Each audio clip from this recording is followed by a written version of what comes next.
नमस्कार दोस्तों, welcome back my YouTube channel law with Ronit. दोस्तों, आप सभी का हमारे इस यूट्यूब चैनल पे स्वागत है।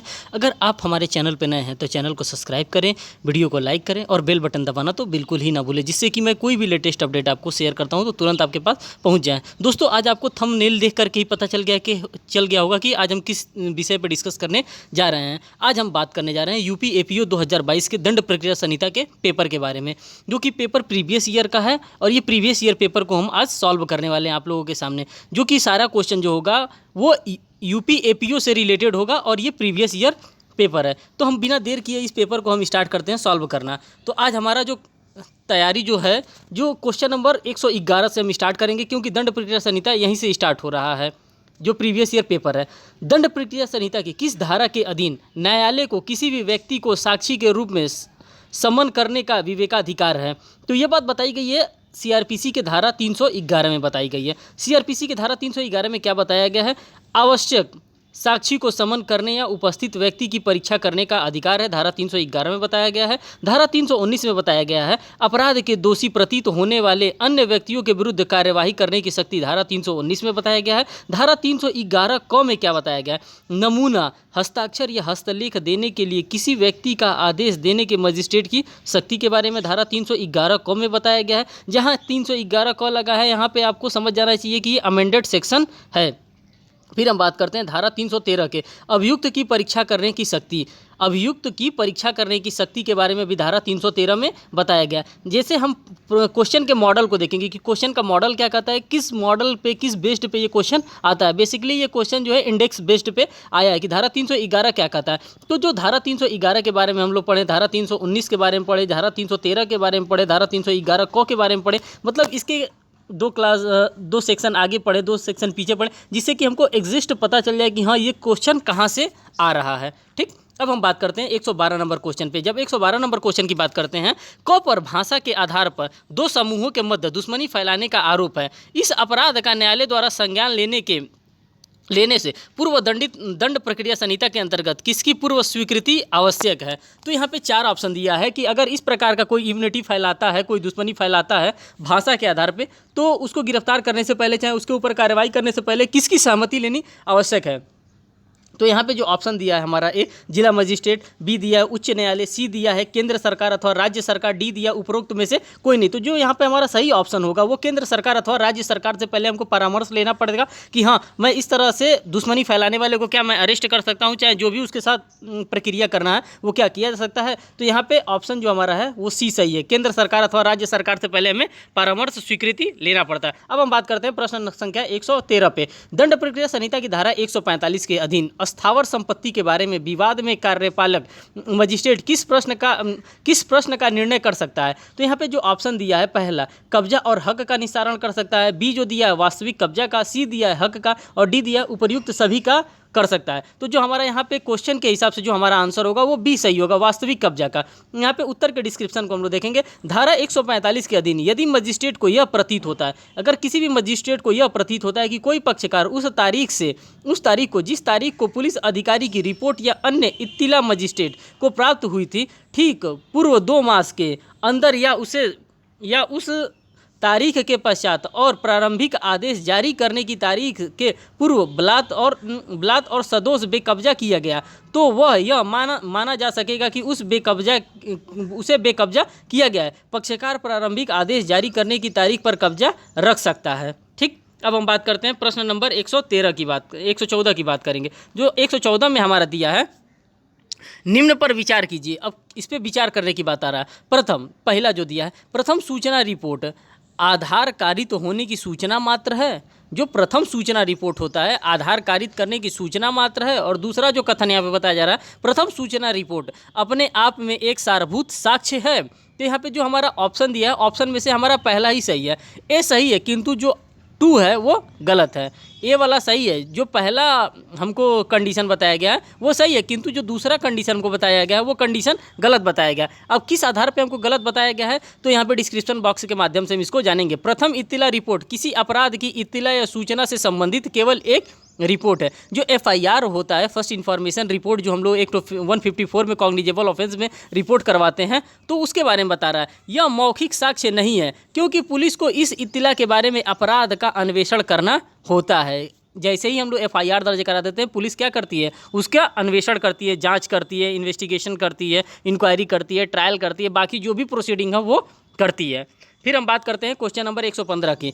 मुस्लिम माता पिता के बच्चे, यहाँ पे ऑप्शन दिया है, दंड प्रक्रिया संहिता की धारा 125 के अधीन भरण पोषण के हकदार नहीं है।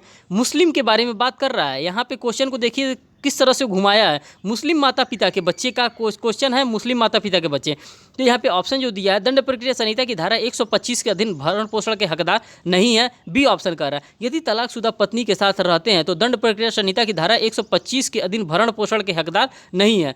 और सी जो ऑप्शन दिया है भरण पोषण के हकदार है, और डी ऑप्शन जो दिया है दंड प्रक्रिया संहिता में शासित नहीं है। तो जो हमारा सी ऑप्शन होगा वही हमारा सही होगा, क्योंकि कोई भी बच्चा होता है जो हमारा सेकुलर प्रोविजन है, धारा CRPC का सेक्शन 125 जो होता है वो सेकुलर प्रोविजन होता है। वो हिंदू पे, मुस्लिम पे, सिख पे, ईसाई पे, वो सभी प्रकार, सभी जाति, सभी धर्मों पे एक प्रकार से लागू होता है। तो जो भी 125 में आएगा, CRPC के सेक्शन 125 में आएगा, उसे ये अधिकार दिया जाएगा। भरण पोषण का अधिकार है यहाँ पे बताया गया। धारा 125 के उपबंध प्रकृति से धर्मनिरपेक्ष और इसका किसी धर्म विशेष अथवा व्यक्तिक विधि से कोई विरोध नहीं है। जो धारा 125 है, जो CRPC की धारा 125 के बारे में बताई जाती है, वो सेकुलर प्रोविज़न मान लिया गया है। जब सेकुलर प्रोविज़न है तो वो ऐसा किसी जाति के लिए, किसी धर्म के लिए, किसी समुदाय के लिए, किसी के लिए भी वो अलग से काम नहीं कर सकता। वो करेगा काम तो सबके लिए एक टोटलिटी में करेगा। अब हम बात करते हैं क्वेश्चन नंबर 116 के बारे में बात करते हैं। वारंट मामले का आशय अपराध से संबंधित है। जो वारंट का मामला है वो अपराध से संबंधित है।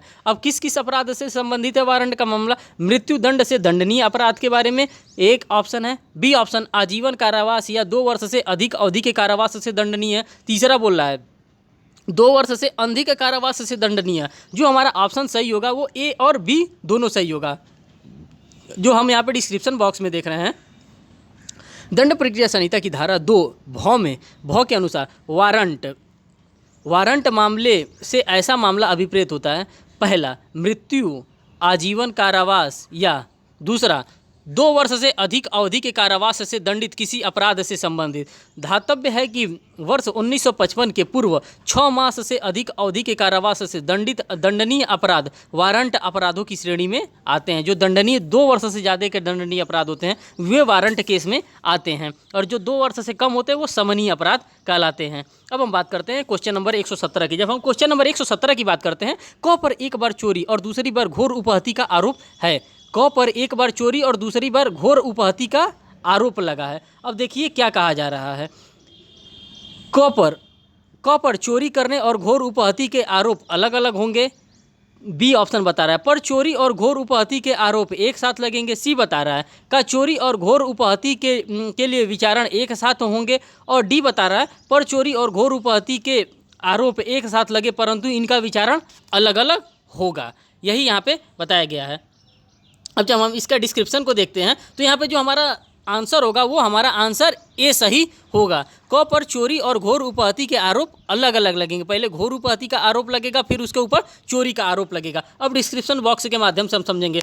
प्रश्नगत समस्या, दंड प्रक्रिया संहिता की धारा 218 के दृष्टांत जो इलस्ट्रेशन होता है पर आधारित है। धारा 218 के 1 के अनुसार प्रत्येक सुभिन्न अपराध के लिए जिसका किसी व्यक्ति पर अभियोग है, पृथक पृथक अभियोग होगा। प्रत्येक आरोप का विचारण करना आवश्यक होगा। जो भी विचारण होगा उसका अलग अलग विचारण होगा। तो इस प्रकार से भी क्वेश्चन पूछे जाते हैं जो इलस्ट्रेशन बेस्ड होते हैं CRPC के। अब हम बात करते हैं क्वेश्चन नंबर 118 के। अभिभावक सौदेबाजी प्रावधान किस पर लागू होता है? जो ऑप्शन दिया है भारत की सामाजिक आर्थिक स्थिति पर प्रभाव डालने वाले अपराधों पर, बी ऑप्शन दिया है स्त्रियों के विरुद्ध अपराध पर, सी दिया है 14 वर्ष से कम आयु के बालकों के विरुद्ध अपराध पर, और जो डी हमारा ऑप्शन दिया है उपयुक्त में से कोई नहीं है। तो जो हमारा ऑप्शन आंसर होगा वो उपयुक्त में से कोई नहीं होगा। अब इसके डिस्क्रिप्शन बॉक्स के माध्यम से जानेंगे कि क्या कह रहा है। धारा 265 क के अनुसार यह प्रावधान वहाँ लागू नहीं होता है जहाँ ऐसा अपराध होता है। फर्स्ट, देश की सामाजिक आर्थिक दशा को प्रभावित करता है, या सेकंड किसी महिला, या तीसरा 14 वर्ष की आयु से कम बालक के विरुद्ध किया गया है। तो ये नहीं होगा। अब हम बात करते हैं क्वेश्चन नंबर 119 की बात करते हैं। यदि किसी न्यायालय का पीठासीन न्यायाधीश निर्णय में हस्ताक्षर नहीं करता तथा तिथि अंकित नहीं करता तो यह क्या होगा?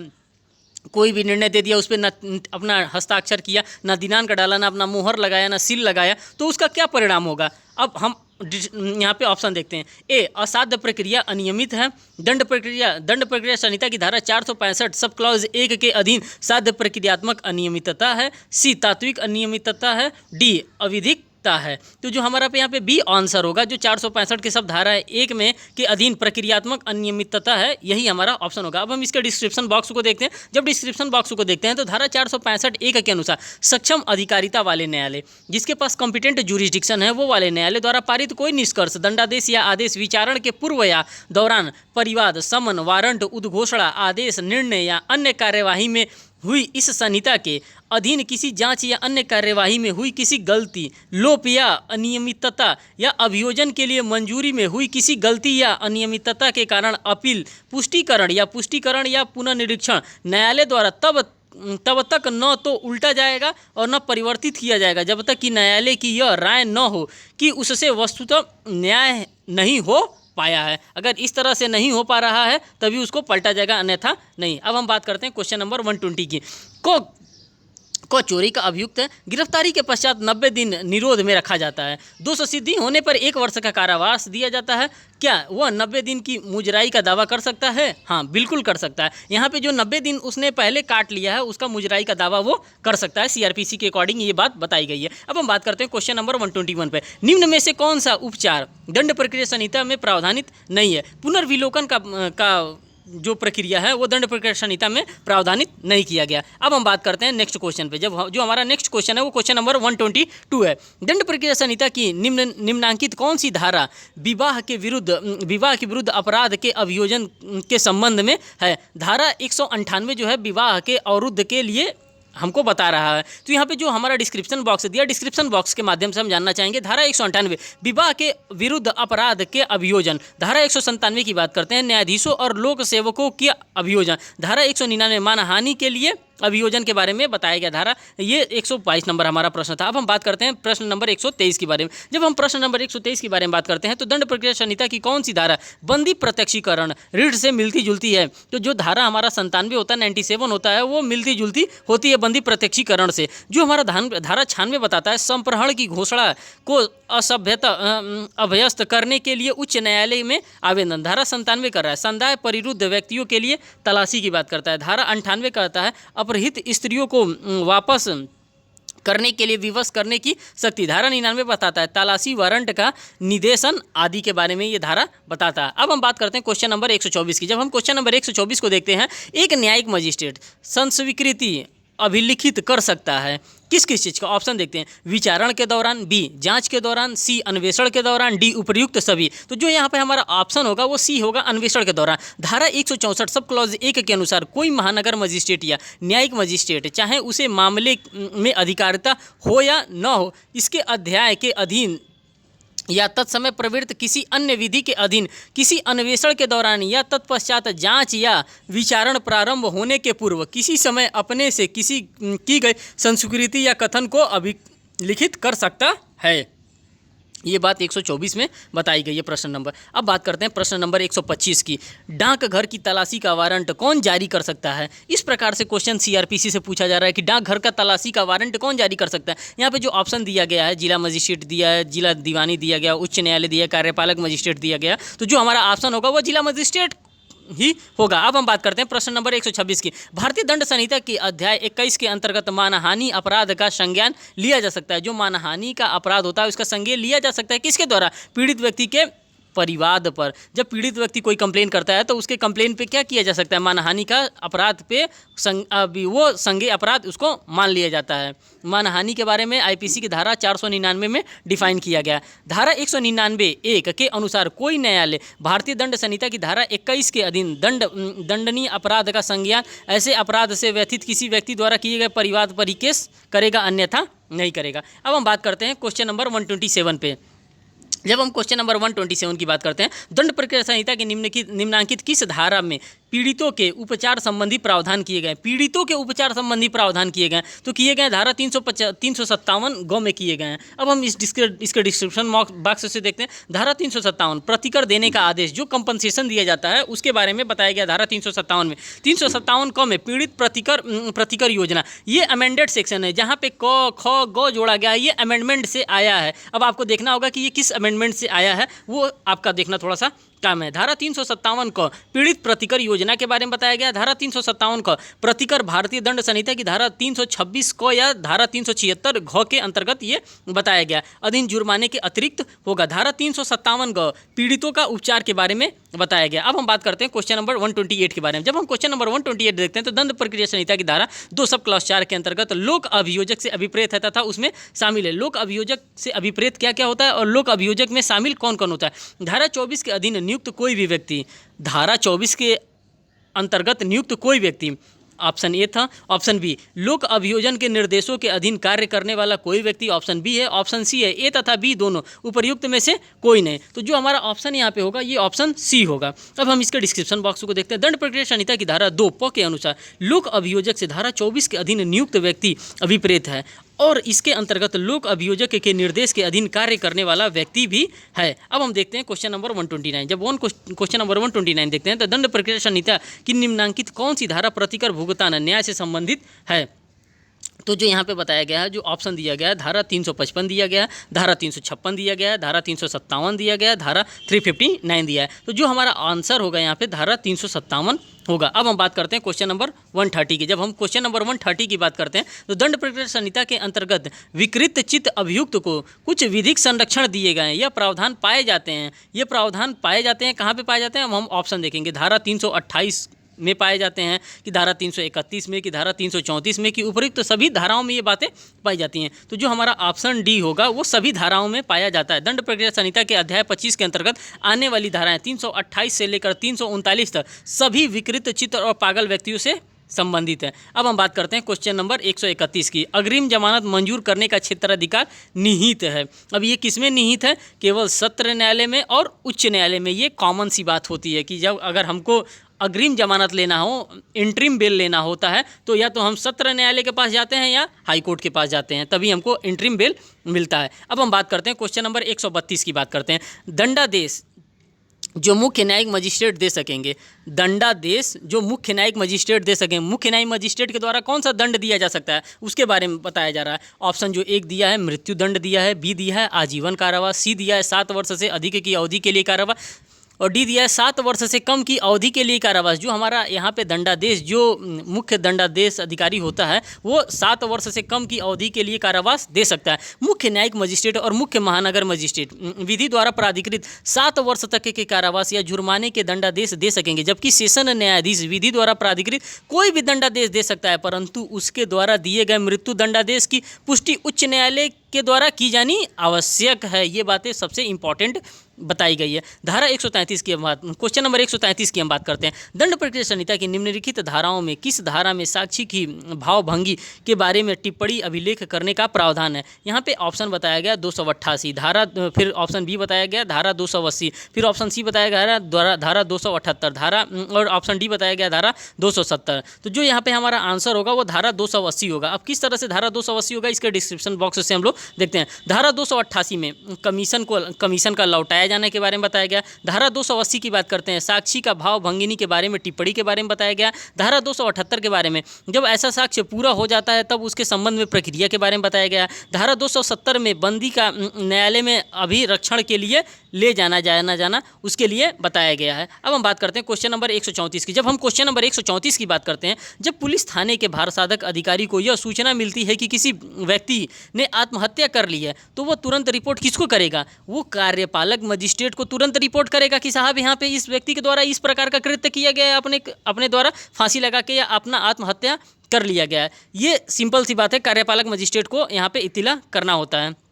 अब इसके डिस्क्रिप्शन बॉक्स से हम लोग देखते हैं। धारा 174 के अनुसार जब पुलिस थाने में भार साधक अधिकारी को यह इत्तला मिलती है कि किसी व्यक्ति ने आत्महत्या कर ली है अथवा कोई व्यक्ति किसी अन्य व्यक्ति या जीव जंतु द्वारा या किसी यंत्र या दुर्घटना द्वारा मारा गया है, जिससे उचित रूप से यह संदेह होता है कि किसी अन्य व्यक्ति ने कोई अपराध किया है, तो वह मृत्यु समीक्षा करने के लिए सशक्त निकटतम कार्यपालक मजिस्ट्रेट को तुरंत उसकी सूचना देगा। जो निकटतम कार्यपालक मजिस्ट्रेट होगा उसको ये सूचना देगा। अब हम लास्ट क्वेश्चन देख रहे हैं, क्वेश्चन नंबर 135। दंड प्रक्रिया संहिता की धारा 154 के अधीन संज्ञेय अपराध की सूचना मिलने पर पुलिस अधिकारी एक प्रथम सूचना रिपोर्ट दर्ज करने हेतु बाध्य है। यह निम्न वाद में उच्चतम किया गया है। ये किस वाद में बताया गया? तो ये हमारा सबसे जो इंपॉर्टेंट केस आया था ललिता कुमारी वर्सेज स्टेट ऑफ यूपी के केस में ये बातें बताई गई थी कि कोई भी अगर FIR दर्ज कराने आता है तो उसके FIR को लिखा जाएगा। ये केस लॉ के माध्यम से बताया गया था ललिता कुमारी वर्सेज स्टेट ऑफ यूपी के केस में।